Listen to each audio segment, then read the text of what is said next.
কক্সবাজার উপকূলে সমুদ্র উত্তাল, দিনভর বইছে দমকা হাওয়া, কখনো মাঝারি কখনো ভারী বৃষ্টি।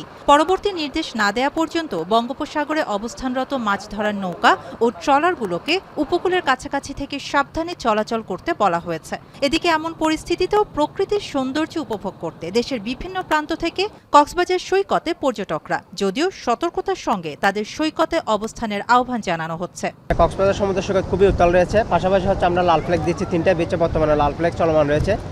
আর যে পর্যটকগুলো আসতেছে তাদেরকে আমরা নিষেধাজ্ঞা করতেছি যাতে তারা পানিতে না নামে বা তারা গোসল না করে।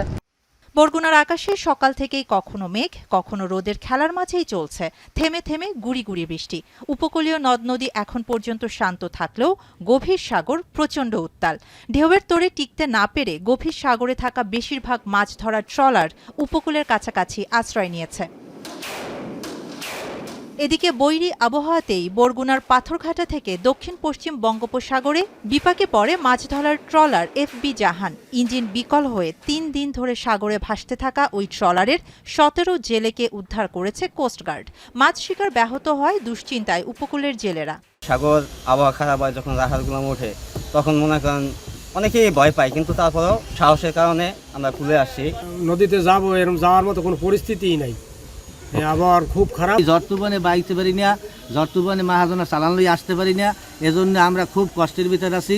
পটুয়াখালীর উপকূলীয় অঞ্চলেও দুর্যোগপূর্ণ আবহাওয়া, স্থবিরতা দেখা দিয়েছে মৎস্যবন্দর আলিপুর ও মহিপুরে। সমুদ্র উত্তাল থাকায় পর্যটন কেন্দ্র কুয়াকাটায় বাণিজ্যিক পরিস্থিতি মন্দা। সমুদ্র থেকে নিরাপদে ফিরে এসেছে মাছ ধরার ট্রলার। লোকসানের শঙ্কায় পর্যটন শিল্পের সঙ্গে জড়িত ব্যবসায়ীরা। ওয়েদারের কারণে মাছ হয় না সাগরে, বোটগুলো সম্পূর্ণ ঘাটে উঠিয়েছে। এতে আমার 5টা বোটে প্রায় 20 লাখ টাকার মতো লস হয়েছে। বৈরী আবহাওয়ার কারণে ট্রলারগুলো আবার ঘাটে অবস্থান করতেছে, যার ফলে ট্রলারগুলো অনেক লোকসানের শিকার হচ্ছে এবং মৎস্য ব্যবসায়ী যারা আছে তারাও দিনে দিনে বিভিন্নভাবে তারা ঋণগ্রস্ত হয়ে পড়ছে। উত্তর পশ্চিম বঙ্গোপসাগর উপকূলীয় এলাকায় থাকা সুস্পষ্ট লঘুচাপটি ঘনীভূত হয়ে মৌসুমী নিম্নচাপে পরিণত হয়ে একই এলাকায় অবস্থান করছে বলে জানিয়েছে আবহাওয়া অফিস।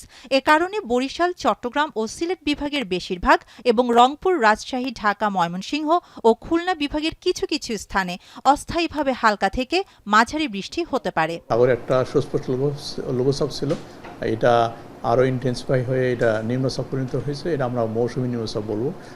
বর্তমানে এটা উত্তর পশ্চিম বঙ্গোপসাগর এবং তার সংলগ্ন এলাকায় অবস্থান করছে। এটা বেসিক্যালি হচ্ছে এর প্রভাবে ঢেউ হয়, মাঝে মাঝে দমকা ঝড় হবে। এই জন্য 3 নম্বর স্থানীয় সতর্ক সংকেত যেটা আছে এটাই চলমান থাকবে। দেশের সব সমুদ্র বন্দরে 3 নম্বরের স্থানীয় সতর্ক সংকেত বহাল রয়েছে। আরও কয়েকদিন এমন বৈরী আবহাওয়া থাকতে পারে বলে আবহাওয়ার পূর্বাভাসে জানানো হয়েছে। শাহানা জাহান, এখন।